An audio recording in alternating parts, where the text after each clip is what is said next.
ভারতে চিকিৎসা করাতে গিয়ে নিখোঁজ ঝিনাইদহ ৪ আসনের সংসদ সদস্য আনোয়ারুল আজিম আনারের মরদেহ উদ্ধার করা হয়েছে।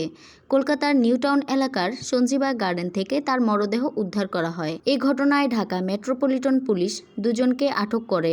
জিজ্ঞাসাবাদে তারাই জানান মরদেহ আছে সঞ্জীবা গার্ডেনে। সে খবর দেওয়া হয় কলকাতা পুলিশকে। পরে বুধবার ২২ মে এই মরদেহ উদ্ধার করে ভারতের পুলিশ। আটক হওয়া ওই দুই ব্যক্তি সম্প্রতি কলকাতা থেকে দেশে ফিরেছেন। আটক হওয়া দুজনের মধ্যে একজনের নাম আমানুল্লাহ। বুধবার ২২ মে কলকাতার বাংলাদেশ উপদূতাবাস সূত্রে এই তথ্য জানা গেছে। দেশটির পুলিশের সূত্রে স্থানীয় গণমাধ্যম কলকাতা ২৪ জানায়, গত ১২ই মে চিকিৎসার জন্য বাংলাদেশ থেকে কলকাতায় এসেছিলেন আনোয়ারুল আজিম। এরপর থেকে আর তার খোঁজ মেলেনি।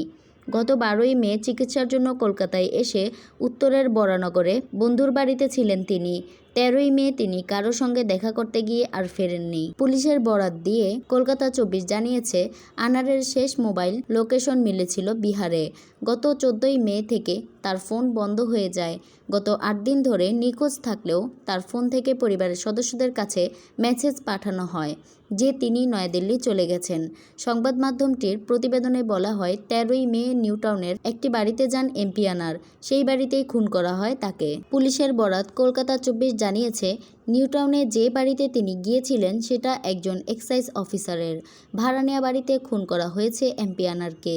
খুনের দিন এই বাড়িতে নারীসহ একাধিক লোক ছিলেন। কিন্তু আনারের রহস্যজনক মৃত্যুর পর সবাই ভারত থেকে পালিয়ে গেছেন। আনোয়ারুল আজিম আনার ঝিনাইদহ ৪ আসনে আওয়ামী লীগের সংসদ সদস্য।